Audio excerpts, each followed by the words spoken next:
అందరికీ మరణాత.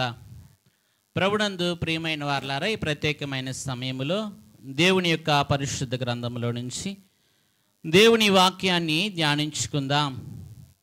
అపోస్తలుడైన పౌలు కొరింథీయులకు రాసిన మొదటి పత్రిక 11వ అధ్యాయము 25 నుంచి 28వ వచనం వరకు చదువుకుందాం. ఆ ప్రకారమే భోజనమైన పిమ్మట ఆయన పాత్రను ఎత్తుకొని, ఈ పాత్ర నా రక్తము వలనైనా క్రొత్త నిబంధన, మీరు దీనిలోనిది త్రాగునప్పుడెల్లా నన్ను జ్ఞాపకము చేసుకున్నట్టుకై దీనిని చేయుడని చెప్పెను. మీరు ఈ రొట్టెను తిని ఈ పాత్రలోనిది త్రాగునప్పుడెల్లా ప్రభు వచ్చు వరకు ఆయన మరణమును ప్రచురించుదురు. కాబట్టి ఎవడు అయోగ్యముగా ప్రభు యొక్క రొట్టెను తినునో లేక ఆయన పాత్రలోనిది త్రాగునో వాడు ప్రభు యొక్క శరీరమును గూర్చియు రక్తమును గూర్చియు అపరాధి యొగును. కాబట్టి ప్రతి మనుష్యుడు తన్ను తాను పరీక్షించుకొనవలెను, అలాగూ చేసి ఆ రొట్టెను తిని ఆ పాత్రలోనిది త్రాగవలెను. ఆమేన్. ఈ ప్రత్యేకమైన ఆరాధన కార్యక్రమములోకి వీంచిన మీ ఎల్లరకు ప్రభు అయిన యేసుక్రీస్తు వారి నామమున కృపా సమాధానములు మీకు తోడయుండును గాక. ఆమేన్. అందుకొన రొట్టెతో ఆయన శరీరము నాందుకొందుము మర్మ మదియాబ్దోతాంబు ఎందరెన్నో మార్లి వందల ఏండ్లలో దించి తిన్నాను, బాధాయు తరుగులేదు. ప్రభు సంస్కారపు విందు, ప్రభు సంస్కారపు విందు, పరుగెత్తుకొని రండి, ప్రభువే మన విందు. దేవునికి స్తోత్రం. హల్లెలూయా. ప్రభునందు ప్రియమైన వారలారా, దేవాది దేవుడు ఈ నూతన సంవత్సరములో ఇలాగూ మొట్టమొదటి ఆరాధన దినము ప్రభు శరీర రక్తములు అందుకునే దినమును మనకు అనుగ్రహించారు. అందును బట్టి దేవదేవునికి మహిమ కలుగును గాక. ఆమేన్. కాబట్టి క్రొత్త సంవత్సరములో క్రొత్త శరీరమును క్రొత్త రక్తమును మనం అందుకుంటూ ఉన్నాం. అవునా కాదా? ప్రభు విందు సిద్ధపరిచిన వారుగా ఉన్నారు. విందుకు మనల్ని ఆహ్వానించింది ఎవరు? ప్రభువే. విందు సిద్ధం చేసిన వారెవరు? ప్రభువే. విందును అందించేవారెవరు? ప్రభువే. విందుగా మార్చబడిన వారెవరు? ప్రభువే. ఆ విందు ద్వారా చక్కని ఆశీర్వాదములు స్వస్థతలు దయచేవారెవరు? ప్రభువే. ఆ విందు ద్వారా మహిమ శరీరమును మనకు అనుగ్రహించేవారెవరు? ప్రభువే. ఈ విందును బట్టి మహిమ శరీరము దాల్చిన మనము మేఘం ఎక్కించేవారు ఎవరంటే ప్రభువే. చూడండి, సంస్కార విందులో ఎన్నో మేళ్ళు, ఎన్నో మర్మములు దాగి ఉన్నవి. దైవజనులు దేవదాసయ్య గారు ప్రభు సంస్కారపు విందు అనే పుస్తకం రాస్తారు. ఇందులో అన్నీ కూడా ప్రభుని గురించిన, ఆయన విందుని గురించిన మర్మమైన విషయాలు దైవజనులు మనకు అందించిన వారై ఉన్నారు. కనుక ప్రియమైన స్నేహితులారా, మరి రాకడ కొరకు నిరీక్షించిన విశ్వాసులారా, రాకడకు మనము పైకి మేఘములోనికి వెళ్ళాలంటే బలము కావాలి. ఎగరాలంటే ఏం కావాలమ్మా? ఎగరాలంటే ఏం కావాలంటే బలము కావాలి. బలము పొందే నిమిత్తమే దైవ వాక్య పఠన చేయవలసి ఉన్నది. వాక్యాన్ని ఎవరు చదువుతారో వారికి బలం వస్తుంది. ఏ బలము? వాక్య బలము, వాక్య జ్ఞానము, వాక్య శక్తి వారు అందుకుంటారు. అమ్మ, అన్నం తినకుండా బలం వస్తుందా? అన్నం తినకుండా శక్తి వస్తుందా? అన్నం తినకుండా నువ్వు పని చేసే ఓపిక నీకు వస్తుందా? కాబట్టి వీటన్నిటికీ ఏమిటి కావాలి? ఆహారం. శరీరానికి ఆహారం తింటే శరీరానికి బలము, శక్తి, పని చేయడానికి కావాల్సిన బలాన్ని ఎలాగో మనం పొందుకుంటామో, వాక్యమును పఠించాలి, ధ్యానించాలి. వాక్య ప్రకారం ఎవరైతే నడుస్తారో వారికి వాక్య శక్తి, వాక్య జ్ఞానము, వాక్యములో గల గొప్ప బలాన్ని దేవుడు వారికి అనుగ్రహించువారై ఉన్నారు. కాబట్టి ప్రియమైన వారలారా, మరి వాక్యాన్ని మరి ఎవరు పఠించగలుగుతున్నారు, వాక్యాన్ని ఎవరు ధ్యానించగలుగుతున్నారు, వాక్యాన్ని ఎవరు వినగలుగుతున్నారో వారికే ఈ భాగ్యం.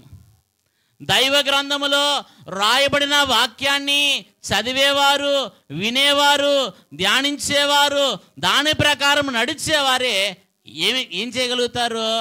మేఘం ఎక్కే బలం పొందుకుంటారు. మేఘం ఎక్కాలంటే ఆశ్రమాషి కాసుమా.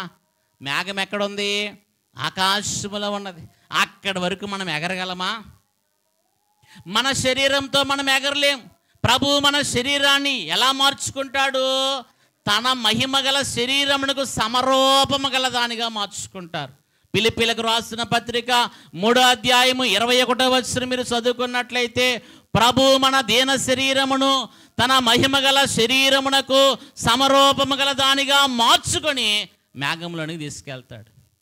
ప్రభు శరీరానికి తగినట్లుగా మన శరీరం మారాలంటే ఆయన శరీర రక్తాలు మనకి చాలా అవసరం. అవసరం అంటారా, అనవసరం అంటారా? అవసరమే. తగు రీతిగా సిద్ధపడి రావాలా దేవాలయానికి. ఆరాధనకు ఆలస్యంగా రాకూడదు. ప్రభు విందు మీద ఆకలితో రావాలా, ప్రభు విందు మీద ఆశతో రావాలా, ప్రభు విందు నా కొరకని ఇష్టముతో రావాలా. మన స్థితి అలాగుందో. అందుకనే పౌలు గారు అంటున్నారు, ప్రతివాడును తన్ను తాను పరీక్షించుకొనవలెను. ఏమ్మా ఏం చేయాలంట? పరీక్షించుకోవాలి. నాలో ఆకలి ఉందా, నాలో చురుకుదనం ఉందా, నాలో ఇష్టం ఉందా అని మనల్ని మనం పరీక్షించుకోవాలి. ఎంతమందికి చురుకుదనం ఉందో? చురుకుదనం ఉంటే దేవాలయానికి మనం ఫస్టే ఉంటాం. ఇష్టం ఉంటే మనకిష్టమైన విందనుకో, మనకిష్టమైన ఆహారం అనుకో, అమ్మ ఆలస్యంగా వెళ్తామా? తర్వాత తిందామని అంటామా? మాట్లాడట్లేదు.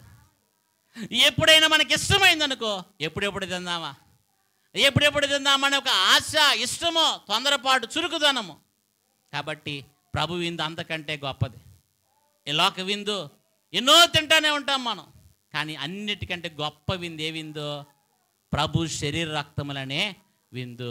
ఈ విందుకి మనము అయిష్టంతో వస్తే ఉపయోగం లేదు, నీరసంగా వస్తే ఉపయోగం లేదు. ఇష్టముతో రావాలి, చురుకుదనముతో రావాలి, పరుగెత్తుతూ రావాలి అన్నారు దైవజనులు. ఏమన్నారమ్మా? ప్రభు సంస్కార పోవిందు, ప్రభు సంస్కార పోవిందు, పరుగెత్తు కొని రండి, ప్రభువే మన విందు. చాలండి. ఎలా రావాలంట? అమ్మ నేనన్న మాట, అయ్యగారు అన్న మాట. అయ్యగారే పరుగెత్తుకొని రండి, ప్రభువే మనకు విందు. ఈరోజు ఎవరంటమ్మా మనకి విందు? ప్రభువే మనకి విందు. కాబట్టి ఆయనే విందుగా మనకి ఈరోజు మనలోనికి వచ్చే దినము, మనకి ప్రభువు అందించే విందు. కాబట్టి మనం ఎంత ఇష్టంతో రావాలి, చురుకుదనంతో రావాలి. ఏందో ఉసూరుమంటా ఉంటారు కొంతమంది, అది తగదు. ఆదివారం ఎలాగ ఉండాలంటే ప్రభువు నన్ను దీవించే దినం, ప్రభు విందు దొరికే దినము, ప్రభువు నన్ను బలపరిచే దినము, ప్రభువు నన్ను మేఘమునకు సిద్ధపరిచే దినమని చురుకుదనంతో మనం రావాలి. అలా వస్తే ఈ విందులో గల గొప్ప అనుభవాలు దేవుడు మనకి అనుగ్రహించువారై ఉన్నారు. కాబట్టి అందరము తినవలసిన ఆహారము తినేవారు నడవగలరు, తిండి మానితే నడవలేరు అన్నారు అయ్యగారు. తిండి మానితే ఏం చేయలేమంట? నడవలేము.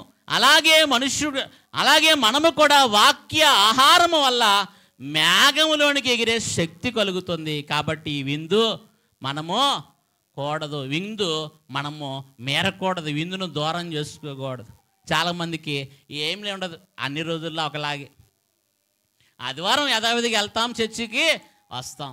ఏంటో ప్రత్యేకత? నువ్వు ఎప్పుడైతే ప్రభు విషయంలో ప్రత్యేకంగా ఉంటావో ప్రభువు కూడా నిన్ను ప్రత్యేకంగా చూస్తాడు. మోషేనే దైవజనుడు ప్రభు కొరకు ప్రత్యేకంగా నిలవబడ్డాడు. దేవుడు అందరి ముందు ఆయన ప్రత్యేకించాడా లేదా? ప్రత్యేకించాడు. యెహోషువ కూడా ప్రత్యేకంగా నిలవబడ్డాడు. ప్రభు ఆయన్ని కూడా ప్రత్యేకపరిచారు. కాబట్టి నువ్వు ప్రత్యేకంగా ఎప్పుడైతే ప్రభు కొరకు నిన్ను నీవు ఏర్పాటు చేసుకుంటావో, స్థిరపరుచుకుంటావో, ప్రభు నిన్ను కూడా అందరిలో కాదు, అందరితో కాదు, నేను ఎలా చూస్తాడు? ప్రత్యేకంగా ప్రభు నిన్ను గుర్తించువారై ఉన్నారు. కాబట్టి ఏదైనా మన అంశమే ప్రభు యొక్క బల్ల. ఏదైనా మన అంశం ఏంటంట? ప్రభు యొక్క బల్ల. ఈ విషయాల గురించి కొన్ని విషయాలు ఈ దినము ధ్యానించుకుందాం. ప్రభు యొక్క బల్ల సిద్ధముగా ఉన్నది, ప్రసంగం యొక్క ఆరంభం నుంచి అంతము వరకు ఇదే మనస్సులో మీరు జ్ఞాపకం ఉంచుకోవాలా. ఏం జ్ఞాపకం ఉంచుకోవాలా? ప్రభు బల్ల. ఈ అంశమే మీరు ఏం చేయాలా? ప్రసంగ ఆరంభం నుంచి ముగింపు వరకు మీ మనస్సులో జ్ఞాపకం ఉంచుకోవాల్సిన విషయం ఏంటంటే, ఈరోజు మనం ఎక్కడికి వచ్చాం? ప్రభు బల్ల యొద్దకు వచ్చాం. ఎవరి బల్ల యొద్దకు వచ్చాం? ప్రభు బల్ల యొద్దకు వచ్చాం. కాబట్టి ప్రభు బల్ల మన కొరకు సిద్ధముగా ఉన్నది. నువ్వు సిద్ధముగా ఉన్నా లేకపోయినా ప్రభు బల్ల మాత్రం సిద్ధంగా ఉందన్నారు అయ్యగారు. నువ్వు సిద్ధంగా లేకపోయినా, నువ్వు సిద్ధంగా ఉన్నా ప్రభు బల్ల మాత్రం ఎప్పుడు కూడా ఎలాగుందంట? సిద్ధంగానే ఉన్నది.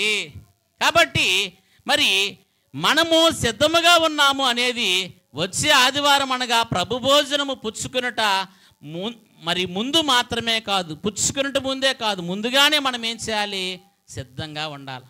ప్రభు బల్ల ఎప్పుడూ సిద్ధంగా ఉంది. మనం కూడా ఎలాగ ఉండాలా? రెబ్కా అమ్మా ఈ మనుషునితో కూడా వెళ్ళుదువా అంటే ఏమంది?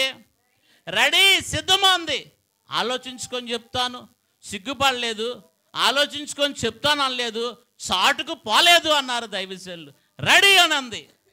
అలాగే పెండ్లి కుమార్తె సంఘము, ప్రభు శరీరాక్తాలు అందుకునే సంఘం కూడా ఎలాగ ఉండాలా? రెడీ అనాలా విందుకు, సిద్ధము. ఇంగ్లీష్లో రెడీ అంటారు, తెలుగులో ఏమంటారు? సిద్ధము అంటారు. రెబ్కా ఏమన్నది? సిద్ధమే. కాబట్టి వధువు సంఘము కూడా ఎలాగ ఉండాలంటే సిద్ధమే. మేఘములోనికి రెడీ అంటే రెడీ అనాల. ఈ లోకము, లోక ఆశలు ఎప్పుడు మనతో రావు. లోకము, లోక ఆశలు గతించిపోతాయి. దేవుని చిత్తం జరిగించేవాడు నిరంతరము కూడా ఏమవుతాడు? నిలిచి ఉంటాడు, స్థిరపరచబడతా. లోకమును దానిలోని సమస్తమైన ఆశలు, లోకమును దానిలోని సమస్తమైన ఆశలు నాకు వద్దు యేసే చాలు, సాతానా నా వెనుకకు పో. నాకు వద్దు యేసే చాలు, సాతానా నా వెనుకకు పో. హల్లెలూయా హల్లెలూయా హల్లెలూయా యేసుకే, హల్లెలూయా హల్లెలూయా హల్లెలూయా ఆమేన్. అమ్మా మీకు చేతులు ఉన్నాయా? మరి ఎందుకు కొమ్ము కూర్చుంటారు? పాటలు పాడినప్పుడు ఏం చేయాలా? దేవుణ్ణి స్తుతించాలా, చప్పట్లు కొట్టాలా. ఆలయంలో కొడితే దేవునికి మహిమ, బయట ఎక్కడన్నా కొట్టావనుకో ఎలా చూస్తారు నిన్ను, అవునా? కాబట్టి ఎక్కడ చేయవలసిన పని అక్కడ చేయాలి, ఎక్కడ ఉంచవలసిన మనసు అక్కడ ఉంచాలి. గుడిలో కూర్చొని ఎక్కడెక్కడో ఆలోచించటం, అనాలోచనగా ఉంటాం, మత్తుగా ఉంటాం. ఇది దేవునికి మహిమ తెచ్చే సంగతులు కానే కావు. ప్రభు బల్ల ఇది అందరి కొరకు కాదు. ఏదైనా మీకు 4 బల్లల గురించి తెలియచేస్తాను. ఒకటి, అందరి కొరకు ప్రభు సిద్ధపరిచిన బల్ల. ఎవరి కొరకంట? ప్రభు బల్ల సిద్ధముగా ఉండదని చెప్పకముందు నేను కొన్ని సంగతులు జ్ఞాపకం చేయదును. లోకమంతటికి ఒక బల్ల ప్రభు వేశాడు, అదే సృష్టి. ఏంటమ్మా? సృష్టి అనే బల్ల అందరి కొరకు దేవుడు వేశాడు. అమ్మా, సృష్టిలో ఉన్నవన్నీ అందరూ ఉపయోగించుకుంటున్నారా? కొందరు ఉపయోగించుకుంటున్నారా? దేవుడు కలుగు చేసిన సృష్టిలో ఉన్న ఆకులు, పండ్లు, వృక్ష ఫలములన్నీ అందరి కొరక, కొందరి కొరక? కాబట్టి సృష్టి అనే బల్ల అందరి కొరకు వేశాడు దేవుడు. వెలుగు, గాలి, నీరు, ఆకాశము మొదలగునవన్నీ కూడా అందరి కొరకు దేవుడు ఏర్పాటు చేసిన బల్ల. ఎంతమంది వాడుకుంటున్నారంటే అందరూ వాడుకుంటున్నారు. ఈ భూమి మీద ఏ నరుడైనా నాకు వెలుగు అవసరం లేదండి, సూర్యుడు అవసరం లేదండి, నాకు వర్షధారలు అవసరం లేదు, నీరు అవసరం లేదండి త్రాగడానికి, నాకు ఆహారం అవసరం లేదండి, ఆకులు పండ్లు నాకు వద్దండి అని ఎవరైనా అనగలరా? అనలేరు. కాబట్టి సృష్టి అంతటిని దేవుడు మన కొరకు, అందరి కొరకు వేసిన బల్లే ఈ బల్ల. 136 దావీదు కీర్తన చివరి వచనంలో ఉంటది, సమస్త జీవులకు ఆయన ఆహారం ఇచ్చుచున్నాడు, ఆయన కృప నిరంతరం ఉండును. అమ్మ, సమస్త జీవులంటే ఎవరో? మనమందరము. ఒక గ్రీకు తత్వవేత్త చెప్పిన మాట, అన్ని జీవుల్లో కల్లా పెద్ద జీవి ఎవరంటే మానవుడు అంట. ఏంటంట? అన్ని జీవుల్లో కల్లా పెద్ద జీవి ఎవరు? మానవుడు. కాబట్టి మానవుడు జీవులన్నిటిలో పెద్ద జీవి. అన్ని జీవులకు ఆహారం ఇచ్చేది ఎవరు? ఆయనే. ఆయన ఎవరు? మనకి తండ్రి. కాబట్టి అందరి కొరకు సృష్టి అనే బల్లను దేవుడు మన కొరకు వేశారు. ఇందులో అందరూ వాడుకుంటున్నారా లేదా? ఎందరూ వాడుకున్నా ఇంకా మిగిలి ఉంటున్నాయి. ఇది గొప్ప సంగతి. ఏమో అందరి కొరకు నువ్వు భోజనం సిద్ధపరుస్తావు, కానీ కొంతమంది అన్నాక అయిపోద్ది. తర్వాత ఇంకొంతమంది వచ్చారనుకో నువ్వేం చేయగలుగుతా? టైం పడుతుంది. కానీ దేవుడు వేసిన బల్లలో కొదువుందా, కొరత ఉందా? మిగులు. ఏముందంటమ్మా? అంత మిగులే, కొరత లేదు, కొదువ లేదు. జ్ఞాపకం చేసుకోవాలి. తండ్రి అయిన దేవుడు వేసిన బల్ల అందరూ తిన్నా ఇంకా మిగులుతుంది. దైవజనులు అన్నారు 65వ పాటలో, అందరూ ఎన్ని వాడుకున్నా ఇంకా మిగిలి ఉన్నవి. కుమారుడు వేసిన బలలో కూడా మీరు చూస్తే 5 రొట్టెలు చిన్న చేపలు 5,000 మంది భుజించక ఇంకెన్ని గంపలు మిగిలినాయి అమ్మా? ఎన్ని గంపలు మిగిలినాయి? 12 గంపలు మిగిలినాయి. మిగులా తరుగా? మిగిలే. కాబట్టి ప్రభు బల్లలో కూడా మిగిలే. ఎందరూ ఎన్ని మార్లు 100 ఏండ్లలో నుంచి తిన్నను బాధ లేదంట, తరుగు లేదంట. పాడుకుందామా? అందుకొను రొట్టెతో ఆయన శరీరము నందుకొందుము మర్మ మదియాబ్దోతాంబో ఎందరెన్నో మార్లి వందల ఏండ్లలో వందించి తిన్నాను బాధాయో తరుగులేదు. బోలో దేవుని క్రీస్తు మహారాజ్కి. అమ్మ తరుగుందా? సృష్టి కొరకు దేవుడు వేసిన బల్లలో ఏమి లేదు, తరుగు లేదు. అలాగూ యేసు ప్రభు మరి సిద్ధపరిచిన బల్లలో తరుగు లేదు. అలాగే సంస్కార బిందునే బల్ల 100 ఏళ్ళ నుంచి వేశారు. 100 మంది తిన్నా, 100 సంవత్సరాలు తిన్నా బాధ లేదు, ఏమి లేదంట, తరుగు లేదు. చూడండి, దేవునికే మహిమ కలుగును గాక. కాబట్టి మొదటి బల్ల సృష్టి అనే బల్ల అందరి కొరకు వేసిన బల్ల. రెండవ బల్ల ఇశ్రాయేలు కొరకు 40 సంవత్సరాలు దేవుడు వేసిన బల్ల. ఎవరి కొరకు వేశారంట? అందరి కొరకు కాదు. ఇది ఎవరికి? ఏర్పాటు జనాంగమైనటువంటి ఇశ్రాయేలు కొరకు దేవుడు 40 సంవత్సరాల వారికి అరణ్యములో ఆహారం సిద్ధపరిచారు. అవునా? దేవదూతలు తినే ఆహారమును దేవుడు వారి కొరకు ఏం చేశారు? సిద్ధపరిచారు. నిర్గమకాండము 16వ అధ్యాయంలో మనం చూస్తే మన్నా అనే ఆహారమును దేవుడు వారికి ఏం చేశాడు? సిద్ధపరిచిన వారై ఉన్నారు. కాబట్టి ఇది దేవదూతలు భుజించే ఆహారం అంట. అంటే దీన్ని తినేవారు కూడా ఎలాగుంటారు? దేవదూతల వలె ఉంటారు, పాపమంటని వారుగా ఉంటారు. అంతటి శ్రేష్టమైన విందు దేవుడు అందిస్తే ఈ విందుని గురించి వారు ఏమన్నారు? ఇది చప్పగా ఉన్నది, రుచి లేదు, ఈ సప్పిడి మన్నా మేము తినలేకపోతున్నామన్నారు. అన్నారా అనలేదమ్మా?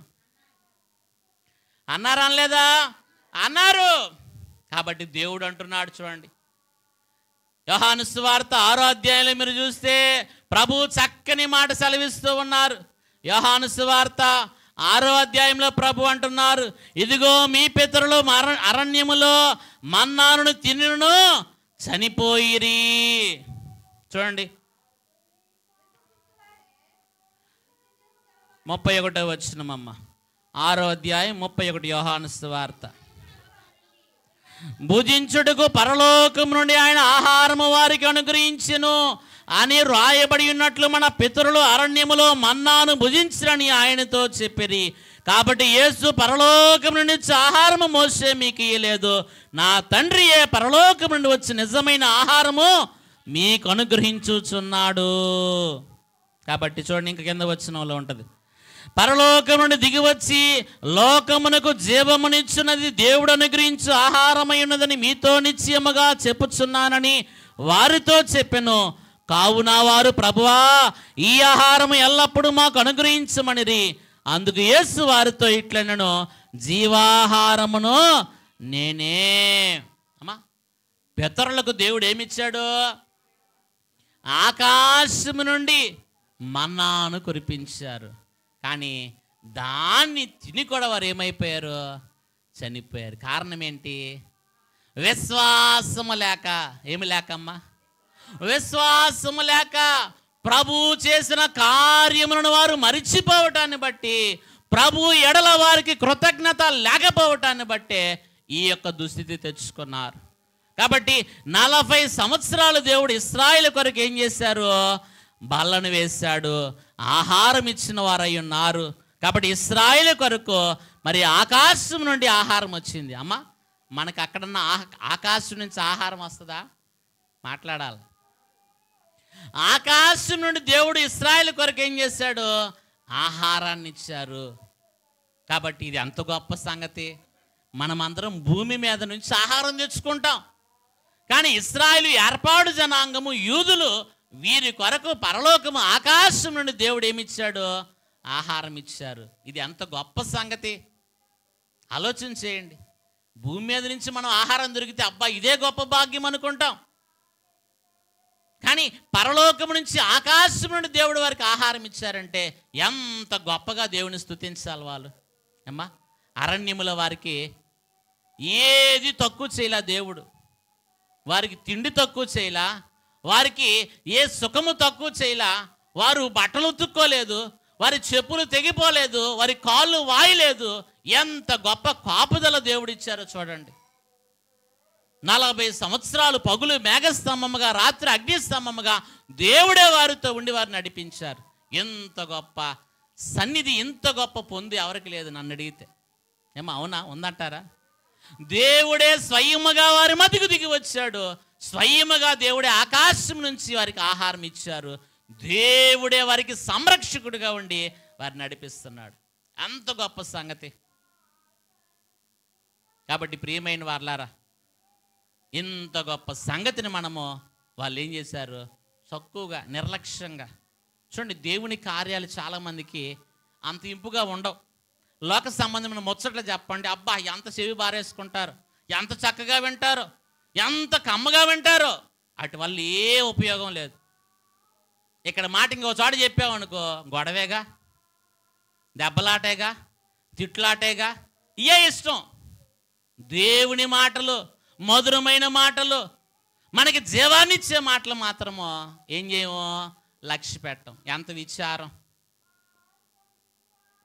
మెలకువగా నుండండి ప్రియులారా, మీ మీద కేడున్నది ప్రియులారా. మెలకువగా నుండండి ప్రియులారా, మీ మీద కేడున్నది ప్రియులారా. మా దేవాలయానికి వచ్చింది వాక్యం వినటానికి. ఎలక్ట్గా ఉండాలి దేవాలయంలో. బయట ఎక్కడైనా ఎలాగున్నా ఎవరు లేదు. దేవాలయంలో ఎవరున్నారు? దేవుడు ఉన్నాడు. దేవుని సన్నిధి ఉంది. దైవ ప్రత్యక్షత మనకుంది. అజ్ఞానంగా, అయోగ్యంగా మనం ఉండటం వల్ల మనకే నష్టం. మీరు ఏదో అనుకుంటారేమో. కాబట్టి దేవుని దగ్గర చాలా జాగ్రత్తగా ఉండాలి. ఏ మాత్రమో కొద్దిగా మనం అశ్రద్ధగా ఉన్నా చాలా నష్టపోతాం. మోషే అంట ఆ సీనాయి పర్వతంకి వెళ్ళేటప్పుడు అగ్ని మండుచూ ఉంది ఆ కొండ అంతా. కానీ మోషే దృష్టి మాత్రం దేవుని మీదే ఉంది. దేవదాసయ్య గారు చెప్తూ, మోషేలో చిన్న పాపపు తలంపు వచ్చినా కూడా దూది కాలిపోయినట్టు కాలిపోయాడంట. చూడండి అమ్మ, ఎంత మరి ఎలక్ట్గా ఉండాలో. కింద ఉన్న ఇశ్రాయేల్కి ఆ పర్వతము, ఆ శబ్దము, ఆ కంపించడము, ఆ అగ్ని చూసి వీరు గడగడలాడ వణికిపోయారు. కానీ మోషే మాత్రము ఆయన దృష్టి ఎవరి మీద ఉంది? దేవుని మీదే ఉన్నది. ఏ చిన్న పాడు తలంపు ఏది లేదు. ఆయన మనస్సు మొత్తం కూడా ఎవరి మీద ఉంది? దేవుని మీద. కాబట్టి యేసు ప్రభు తలంపు కలిగి మనం ఇక్కడ ఉండాలి. అంతేగాని ఎక్కడెక్కడో మన మనస్సు నిలుపుకోవటం అది అమర్యాద, దేవుడిని అగౌరవపరచుట. కాబట్టి మొట్టమొదటి బల్ల సృష్టి అనే బల్ల, ఇది అందరి కొరకు వేయబడిన బల్ల. రెండవది మనం చూస్తే మరి ఇశ్రాయేలు కొరకు దేవుడు 40 సంవత్సరాలు వేసిన సిద్ధపరిచిన బల్ల. మూడవదిగా మనం చూస్తే మూడవ బల్ల, ఈ బల్ల మత్తయి సువార్త 22వ అధ్యాయము, లూకా సువార్త 14వ అధ్యాయంలో ఉన్న బల్ల. యేసు ప్రభు దాని పేరు చెప్పకుండా దాని తీరు మాత్రమే చెప్పారు. వాస్తవానికి ఇది ఒక మాట చెప్పాలంటే ఇది దేవుని రాజ్యము గురించిన బల్ల. మూడోది ఏంటంట, దేవుని రాజ్యమును గురించి ప్రభు చెప్పిన బల్లే ఈ బల్ల. ఇది చాలా మర్మంగా చెప్పారు. ఈ బల్ల గురించి చెప్పలేదు కానీ బల్ల తీరుని గురించి చెప్పారు. ఒక యజమానుడు ఉన్నాడు. చూడండి, లూకా సువార్తమానము 14వ అధ్యాయంలో మీరు చూస్తే ఇందా చదువుకున్న మాట. లూకా సువార్తమానం 14వ అధ్యాయము 13వ వచనము. అయితే నీవు విందు చేయనప్పుడు బేదలను, అంగహీనులను, కృంటివారిని, గ్రుడ్డివారులను పిలువము. నీకు ప్రత్యుపకారము చేటుకు వారికి ఏమీ లేదు గనుక నీవు ధన్యుడు వధువు. నీతిమంతుల పునరుద్ధానం ముందు రేపు ప్రత్యుపకారము పొందుదవని చెప్పాను. ఆయన భోజన పంక్తిని కూర్చుండి ఉన్న వారిలో ఒకడు ఈ మాట చెప్పి, దేవుని రాజ్యము భోజనము చేయవాడు ధన్యుడని ఆయనతో చెప్పగా, ఆయన అతనితో ఇట్లైనను, ఒక మనుషుడు గొప్ప విందు చేయించి అనేకులను పిలిచెను. ఏం చేశాడంట ప్రభు? ఉపమానం చెప్తున్నాడు ఇక్కడ. ఒక మనుషుడు గొప్ప విందు చేయించి అనేకులను పిలిచాడు. ఈ బల్ల పేరే రక్షణ విందు. ఏ విందంట? రక్షణ అనే విందు ఈ బల్ల మీద దేవుడు సిద్ధపరిచాడు. అందుకనే ప్రభు అంటున్నాడు మత్తయి సువార్త 11వ అధ్యాయం 28వ వచనములో, ప్రయాసపడి భారము మోయుచున్న సమస్తమైన వారలారా నా యొద్దకు రండి, నేను మీకు విశ్రాంతి కలుగు చేతును. ఈ రక్షణనే బల్ల అందరి కొరకు దేవుడు వేశాడు. కానీ అందరినీ రమ్మన్నాడు దేవుడు. చూడండి, ఇక్కడ కొంతమందిని పిలిచారు. 17వ వచనం. విందు కాలం ముందు అతడు, ఇప్పుడు విందు సిద్ధమై ఉన్నది, రండని పిలువబడిన వారితో చెప్పుటకు తన దాసుని పంపెను. అయితే వారందరూ ఏక మనస్సుతో నెపములు చెప్పసాగిరి. అమ్మ, ఏక మనస్సు అంటే అందరూ అనుకున్నారు. ఇప్పుడు మనందరం ఇక్కడ ఉన్నాం, ఒకటే మనస్సు కలిగి ఉన్నాం అనుకోండి, ఏక మనస్సు అంటారు. దాన్ని ఏమంటారు?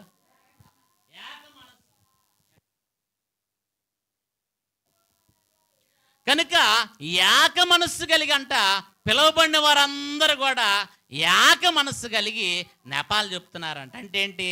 సాకులు చెప్తున్నారు, కారణాలు చెప్తున్నారు.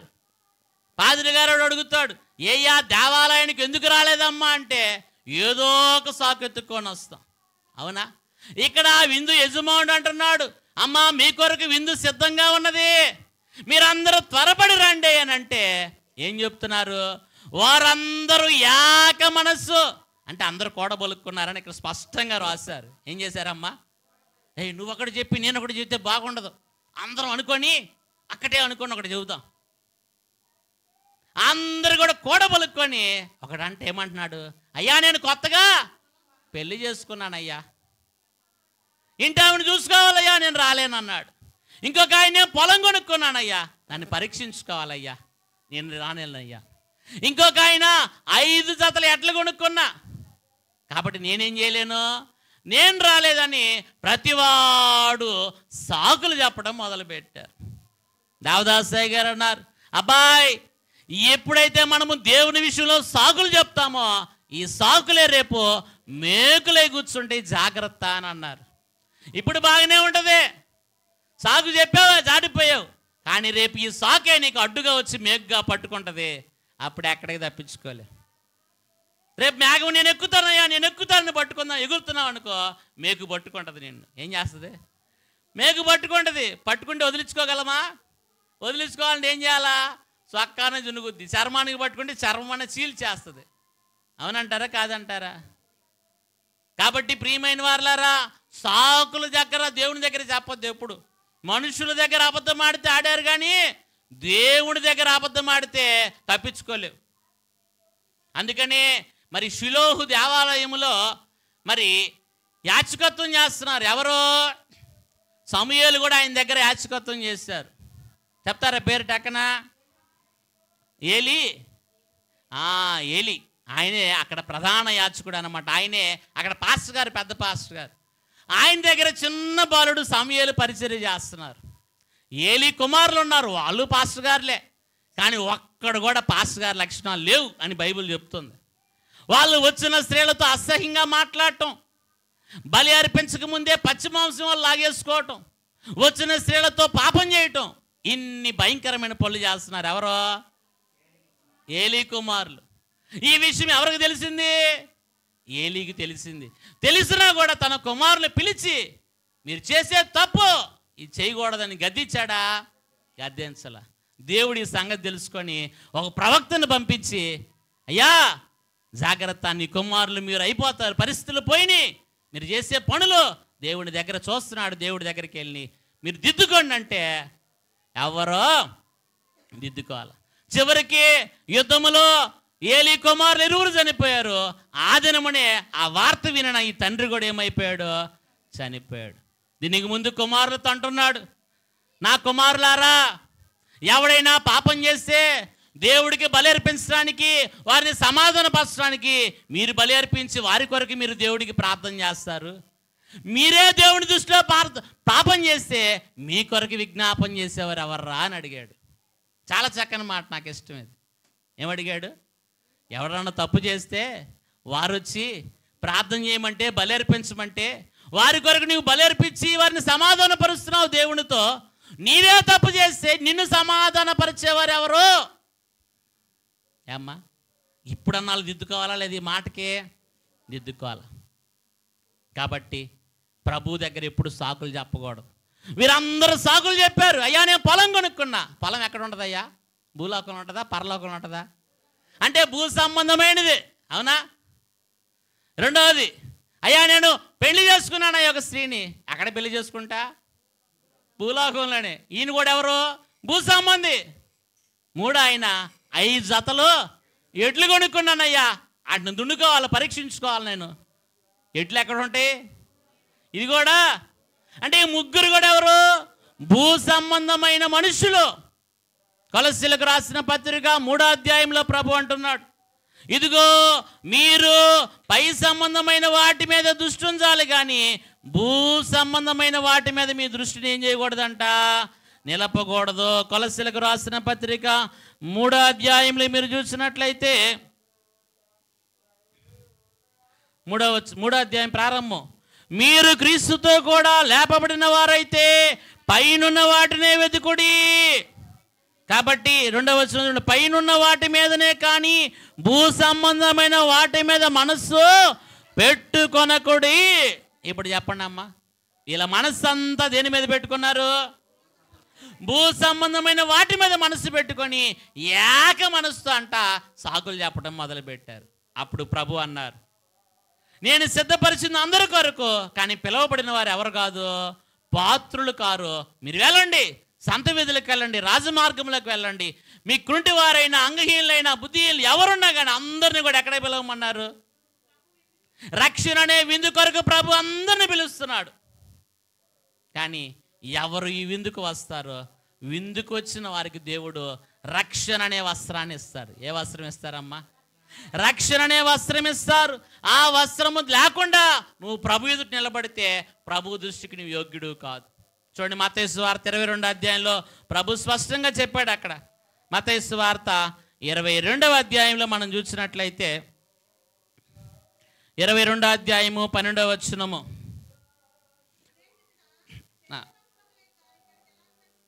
అక్కడ పెండ్లి వస్త్రము ధరించుకొని ఒకరిని చూచి, ధరించుకొనని ఒకరిని చూచి, స్నేహితుడా పెండ్లి వస్త్రం లేక ఇక్కడికి ఎలాగో వచ్చిందని అడుగగా వాడు మౌని అయి ఉండెను. దేవుని విందుకు వచ్చిన నీవు దేవుని వస్త్రము, రక్షణ అనే వస్త్రం నువ్వు కాపాడుకుంటేనే ఈ విందులోకి వచ్చిన దేవుడు నిన్ను గుర్తిస్తాడు. వస్త్రము లేదు, నువ్వు ఎలాగున్నా? ఏమ్మా ఎలాగున్నా? ప్రభు దృష్టికి అది యోగ్యమైన స్థితి కాదు. ఎందుకు ధరించుకోలేదు అని అడిగితే పాపం చేశాడు, పోగొట్టుకున్నాడు, మౌని అయిపోయాడు. చూడండి కారణం ఎలాగది ఇక్కడ. అక్కడేం వాళ్ళు ముగ్గురు ఏం చేశారు? ఏక మనసుతో నెపములు కారణములు చెప్పారు. ఈ వచ్చిన వ్యక్తిలో ఏమి లేదంట, వస్త్రము లేదు. ఎందుకు ధరించుకోకుండా వచ్చావంటే తప్పు చేసిన వాడు మాటలు ఉండవు. ఏమ్మా మౌని అయి ఉన్నాడు. ప్రభు ఏమన్నాడు చూడండి తర్వాత వచనంలో, అంతటా రాజు విని వీని కాళ్ళు చేతులు కట్టి వెలుపటి చీకటిలోనికి త్రోసివేయడి, అక్కడ ఏడ్పును పండ్లు కొరుకుటి ఉండని పరిచారకులతో చెప్పెను. కాగా పిలువబడిన వారు అనేకులు, ఏర్పరచబడిన వారు కొందరే అని చెప్పెను. ఈ రక్షణ అనే విందు ప్రభు అందరి కొరకు పిలుస్తున్నాడు, కానీ కొందరే ఈ అనుభవంలోకి వస్తున్నారు. ఈ అనుభవంలోకి వచ్చిన వారు కూడా కడ వరకు దాన్ని ఏం చేయలేకపోతున్నారు, కాపాడుకోలేకపోతున్నారు. 10 దినములు శ్రమ కలుగును, మరణము వరకు నమ్మకముగా ఉండి నేను నీకు జీవ కిరీటాన్ని ఇస్తా అన్నాడు ప్రభు. ప్రకటన గ్రంథం 2:10. ఎన్ని దినాలంట? 10 దినాలు శ్రమ. కానీ ఈ రక్షణ వస్త్రాన్ని మనం ఎల్లప్పుడూ కూడా కడవరికి ఏం చేయాలా, కాపాడుకోవాలి అని ప్రభు ఈ బల్ల విషయంలో చెప్తున్నారు. 3వ బల్ల రక్షణ అనే బల్ల. కాబట్టి 4వదిగా మనం చూసినట్లయితే విశ్వాసుల కొరకు దేవుడు వేసిన బల్ల. ఏ బల్ల అంటమ్మా? నీవు రక్షింపబడి రక్షణ పొందుకొని ప్రభు యొక్క శరీర రక్తముల కొరకు ఇదిగో ఈరోజు ఈ స్థలమునకు వచ్చి మోకాళ్ళుని ఆయన కొరకు, ఆయన ఇచ్చే ఆహారము కొరకు, ప్రభు బల్ల కొరకు నీవు వచ్చా. ఇది సంతుష్టి సహితమైన బల్ల. ఏ బల్ల అంటే ఇది? సంతుష్టి బల్ల. రక్షణ పొందేవారు ఆ మాట అంటారు. మరి చూడండి, ఈ బల్ల యొద్దకు మనం వచ్చాం కాబట్టి మరి దైవజనుడు అన్నారు, ఒక మిషనరీ దొరగారు, మిషనరీ బొట్లర్ దొరగారు ఏమి చేస్తాడంటే ప్రతి బల్లారాధన లేదా సంస్కారం అప్పుడంట ఆయనంతా మొత్తం సిద్ధం చేసి బిల్లు కొడతాడంట. ఏం చేస్తాడంట? అన్నీ సిద్ధం చేసి గంట వాయించును. అలాగే యేసు ప్రభు కూడా ఈ బల్ల సిద్ధం చేసి ఆయన కూడా నీ కొరకు ఆయన తడుతున్నాడు. ఏం చేస్తున్నాడు? తలుపు నద్దు నుంచి నేను తట్టుచున్నాను, ఎవడు నా స్వరం విని తలుపు తీస్తాడో అతని యొద్దకు నేను, నాతో అతడు కలిసి ఏం చేస్తారు? ప్రకటన గ్రంథము 3:20 చదవండి. ఇదిగో నేను నీ హృదయం అనే తలుపు నదుడుచును తట్టుచున్నా, ఎవడైనను నేను తట్టినప్పుడు నా స్వరం విని నీ హృదయంలోనికి నన్ను చేర్చుకుంటే, తలుపు తీస్తే నేను అతని యొద్దకు వచ్చి అతనితో నేను, నాతో కూడా అతడును భోజనము చేయదమని చెప్పాను. చూడండి, ప్రభువుతో కలిసి భోజనం చేయటం ఎంత గొప్ప భాగ్యం అమ్మా. ఏమ్మా, ఇది గొప్ప భాగ్యమా కాదా? కనుక విశ్వాసుల కొరకు దేవుడి బల్ల వేశాడు. ఇక్కడ ప్రభు దీని బల్ల మీద, ఈ బల్ల మీద కనబడే రొట్టె ఉన్నది, బోధకుడు సిద్ధపరిచింది. ఈ రొట్టె ఎవరు సిద్ధపరిచారు? బోధకుడు. దీని మీద కనబడే ద్రాక్షారసం ఉన్నది, బోధకుని ద్వారా సిద్ధపరచబడింది. దీని మీద కనబడే విశ్వాసి ఉన్నాడు, మరి దీని మీద కనబడే విశ్వాసి ఉన్నాడు, మోకాళ్ళుని ఉన్నాడు. రొట్టె వెనుక యేసు ప్రభు యొక్క శరీరం ఉన్నది, ద్రాక్షారసం వెనుక యేసు ప్రభు యొక్క అమూల్యమైన ప్రాణరక్తం ఉన్నది. బల్ల వెనుక యేసు ప్రభు యొక్క పై 2 శరీర రక్తములు ఉన్నవి గనుక యేసు ప్రభువే విందై ఉన్నారు. ఎవరు విందై ఉన్నారంటాం ఇక్కడ? యేసు ప్రభు వారే. ఇవన్నీ పాదిరి గారు బోధకుడు సిద్ధపరుస్తాడు. రొట్టె అయినా ద్రాక్షరసమైన విశ్వాసిగా నువ్వు సిద్ధపడి మోకాల్లో ఏం చేస్తా? సిద్ధపడుతున్నావు నువ్వు. ఈ రొట్టె వెనక ప్రభు శరీరము, ఆ ద్రాక్షారసం వెనుక ఆయన రక్తము. కాబట్టి విందు ప్రభువే ఇస్తున్నారు. ఎవరు ఈ విందు? బోధకుడు సిద్ధపరిచాడు, కానీ విందు ఎవరిది? ప్రభుదే. కాబట్టి విశ్వాసి అంట మోకాళ్ళుని సిద్ధపడి తీసుకునేటప్పుడు నా ప్రభు కనపట్లేదే అనుకోకూడదంట. ఏమనుకోకూడదంట? ఇక్కడ యేసు ప్రభువు ఉన్నాడు, ఆయన కనబడటం లేదు, ఇది కనబడటం లేదని విశ్వాసి చింతపడడు, అతడు ఆత్మనేత్రములతో చూచును. యేసు ప్రభు మరి దేనిలో కనపడ్డారు? శరీర నేత్రములకు బోధకునికి కనబడిన కానీ అవిశ్వాసికి కనపడడు కనుక హేళన చేస్తాడు అని అన్నారు అయ్యగారు. విశ్వాసులమైన మనం ఏం చేయాలా? మోకరించి తీసుకునేటప్పుడు ఆత్మనేత్రములతో ప్రభు కనపడతారంట. కనపడిన వారు అవిశ్వాసంలో ఉన్న వారికి ఎలాగ ఉంటుందండి? హేళనగా ఉంటుంది. ఇది ప్రభు శరీరం అంటున్నారు, ప్రభు రక్తం అంటున్నారు, ఆయన నాకు కనపట్లేదే అని అవిశ్వాసులు ఏం చేస్తారంట? హేళన చేస్తారు. కాబట్టి శరీర నేత్రములతో ఆయన చూడలేం. ఏ నేత్రాలతో చూడాలా? ఆత్మ నేత్రాలతో. ఈ శరీర నేత్రాలతో ఎన్నెన్నో చూస్తాం, అవునయ్యా. ఈ భూ సంబంధమైనవన్నీ చూస్తాం ఈ శరీర నేత్రాలతో. ప్రభు మహాపరిశుద్ధుడు, పాపం అంటేనే పరిశుద్ధుడు, ఆయనలో ఎంత దేవినా రవ్వంతైనా పాపము దొరకదు అని అన్నారు దైవజనులు. అంతటి పరిశుద్ధుడైన ప్రభువుని చూడాలంటే ఏ నేత్రాలు కావాలా? ఆత్మనేత్రాలు కావాలి. ఆ నేత్రాలతో ప్రభుని మనం చూస్తే ఈ బల్ల ఎప్పుడు సిద్ధంగానే ఉంది. ఆదివారమే కాదు, సోమవారము సిద్ధమే, మంగళవారము సిద్ధమే, బుధవారము సిద్ధమే, గురువారము సిద్ధమే, శుక్రవారం సిద్ధమే, సాయంకాలము శనివారము సిద్ధమే, ఆదివారం అయితే అసలే సిద్ధంగా ఉన్నది. సంవత్సరం అంతా సిద్ధంగానే ఉండే బల్ల అంటే ఏమ్మా, సంవత్సరం అంతా కూడా ఎలాగుండంట సిద్ధముగానే ఉన్నది ఈ బల్ల. సాధు సుందర్ సింగ్ అనే భక్తుడు అన్నాడు, ఇచ్చేవారు ఉంటే ప్రతిరోజు నేను పుచ్చుకుంటాను అని అన్నారు. ఏంటమ్మా, ఇచ్చేవారు ఉంటే ప్రభువు బల్ల ప్రతిరోజు కూడా నేనేం చేస్తాను, పుచ్చుకుని వాడను అని చెప్పి సాధు సుందర్ సింగ్ భక్తుడు మరి సెలవిచ్చిన వారై ఉన్నారు. కాబట్టి ప్రియమైన వారలారా, మరి ఇచ్చేవారుంటే ప్రతిరోజు నేను ప్రభు భోజనము తీసుకునేదను అనను. తిన్నా తినకపోయినను ప్రభు బల్ల సిద్ధముగా ఉన్నది. నీవు సిద్ధపడినా మరి సిద్ధపడకపోయినా అది మాత్రము సిద్ధముగానే ఉన్నది. అయితే ప్రభు బల్ల సిద్ధపరిచేది ఎవరు? ఆ ధనికుడు ఎంత గొప్ప ధనికుడు కాకపోతే మరి అందరినీ పిలుచును. అమ్మా, ఎంత ధనికుడు ఆయన!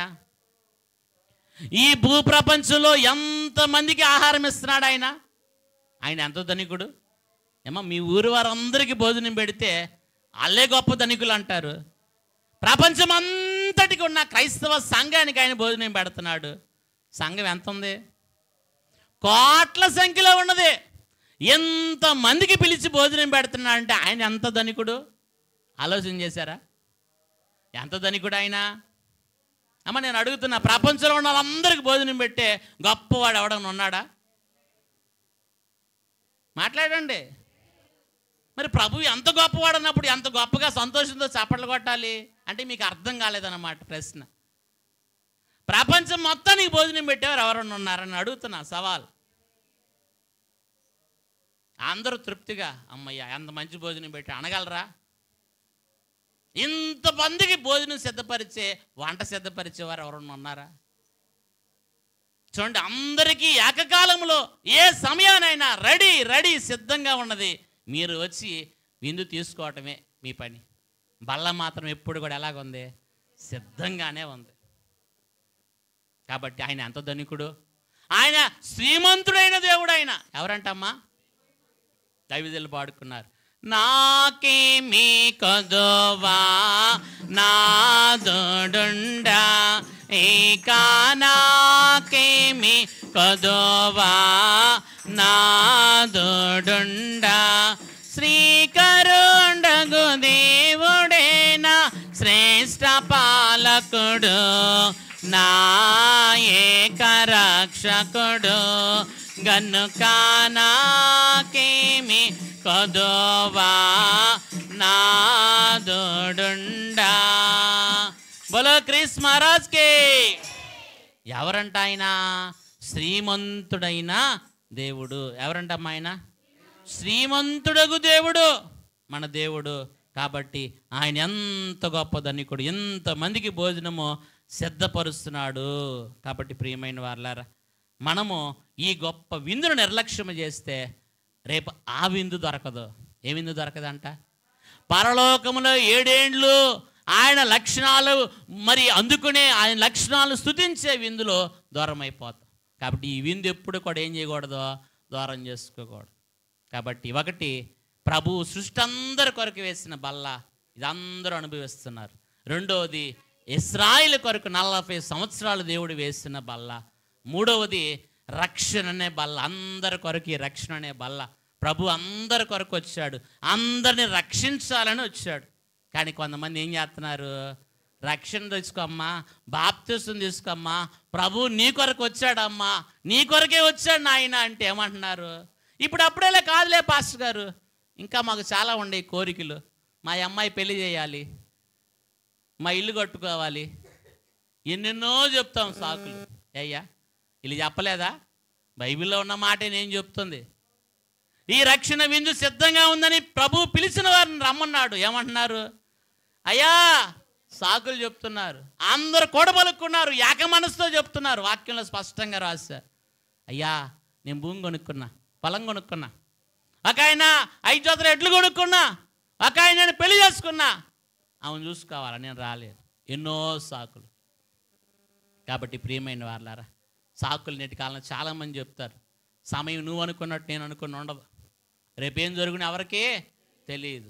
ఇదే రక్షణ దినమో, ఇదే అనుకూల సమయమో, కాబట్టి రేపేం జరుగునో ఎవరికి తెలియదు. కాబట్టి ఇదే అనుకూల సమయం ఉన్నప్పుడే మనం ఏం చేయాలా? ప్రభుని సొంత రక్షకునిగా మన హృదయంలోకి చేర్చుకోవాలి. యేసు ప్రభు అని నీ నోటితో ఒప్పుకోవాలి. ఆయన మృతుల్లో నుండి లేచాడని చెప్పి నీ హృదయం అందు విశ్వసించి నీవు రక్షింపబడతావు. రోమా పత్రిక 10వ అధ్యాయం 9వ వచనం చదువుకోండి, తర్వాత ఉంటుంది. కాబట్టి ప్రియమైన వాళ్ళ రక్షణ పొందుకోవాలంటే యేసు ప్రభు అని చెప్పి నువ్వేం చేయాలా? ఒప్పుకోవాలి నీ నోటితో. నీ హృదయములో అంట ఆయన మృతుల్లోండి లేచాడు, ఎవ్వరు కూడా చనిపోయి తిరిగి లేకరు, నా ప్రభు లేచాడు అని చెప్పి నీ హృదయంలో ఏం చేయాలా? విశ్వాసం ఉంచి నువ్వు అప్పుడు రక్షింపబడదు అని వాక్యం సెలవిస్తుంది. కాబట్టి 4వ బల్ల ఏ బల్ల? విశ్వాసుల కొరకు దేవుడు వేసిన బల్ల. ఇది సంతుష్టి అయిన బల్ల. ఈ బల్లలో కొదువు లేవు. కాబట్టి ప్రభువుని కనులార ఆత్మ నేత్రాలతో చూస్తూ ప్రభు ఇచ్చే శరీర రక్తాలు అందుకొని అనుభవించే గొప్ప విందు ఈ విందు. ఈ విందు నిర్లక్ష్య పెడితే ఆ విందు దొరుకుద్దా? ఎక్కడే మనం ఈ విందు నిర్లక్ష్య పెడితే ఆ విందు కొరకు మనం ఎలా సిద్ధపడతాం? చూడండి, ఒక్కొక్క అంతస్తు మనం ఎదగాల. ఒక్కసారి పై అంతస్తుకి వెళ్ళాలంటే వెళ్ళరు. నీ పిల్లవాడిని స్కూల్లో జాయిన్ చేస్తే ఫస్ట్, ఇప్పుడైతే యూకేజీ, ఎల్కేజీ, ఫస్ట్ క్లాస్, ఎట్లా ఫస్ట్ తరగతి కాదే మా వాడు ఏకంగా 10వ తరగతికి వేసేయండి మాస్టర్ గారు దగ్గరికి వెళ్ళి, ఏకంగా 10వ తరగతికి వేసి మా వాడిని అన్నవాడికి వేస్తాడా? 10వ తరగతిలో కూర్చునే అంతస్తు, అనుభవము, అంత జ్ఞానము, అంత విద్య వాడి దగ్గర లేదయ్యా. అలాగే ఈ విందు అనుభవంలోకి మనం తెచ్చుకోకపోతే రేపు ఆ విందు అనుభవంలోకి మనం ఎలా వెళ్ళగలుగుతాం?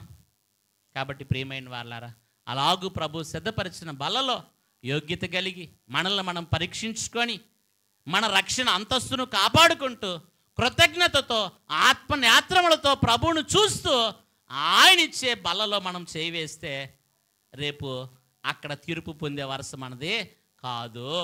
కాబట్టి ప్రతివాడు తను తాను పరీక్షించుకొని ఈ బలలో ఏం చేయాలా? చేయి వేయాల. ఎవడు అయోగ్యముగా ప్రభు యొక్క బలలో చేయి వేయునో తన శిక్ష కొరకే వేసుకుంటాడంట. ఏం చేస్తాడంట? తాను శిక్ష కొరకే తీసుకుంటున్నాడని అన్నారు.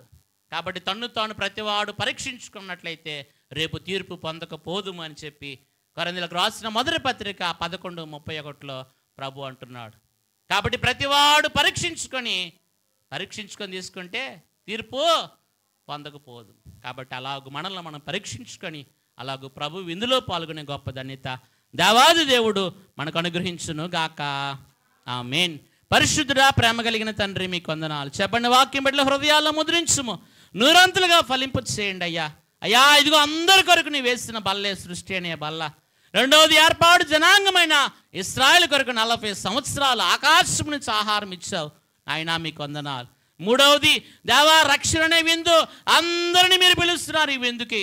కానీ ప్రతివాడు ఏదో విధంగా నాయన ఏక మనసుతో సాకులు, నెపములు, కారణాలు చెప్తూ ఉన్నారయ్యా. ప్రభువా, మీరు అంటున్నారు కదా, పిలువబడిన వారు పాత్రలు కాదు కానీ సంత వీధులకు వెళ్ళండి, రాజవీధులకు వెళ్ళండి, కనబడిన వారు అందరినీ కూడా తీసుకురండి అన్నారు ఈ విందుకి. కాబట్టి ప్రభువా, మీకు వందనాలు. నీ రక్షణ ఉచితం, అందరి కొరకు నీవు ఆహ్వానం పలుకుతున్నావు. కానీ ఎంతమంది రాగలుగుతున్నారు? అలా వచ్చి ఈ రక్షణ విందును అనుభవించుకుంటే ఎంత గొప్ప దండులు నాయన. అలాగూ 4వది, విశ్వాసుల కొరకు వేసిన బల్ల. అయ్యా, విశ్వాసులే అవిశ్వాసముతో నాయన నిన్ను చూడలేని దుస్థితిలోకి వెళితే అది ఎంత గొప్ప హేళన.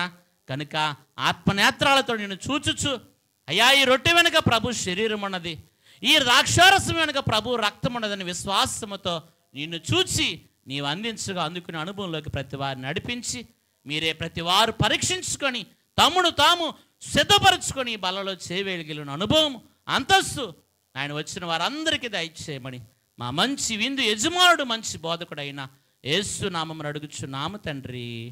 ఆమేన్.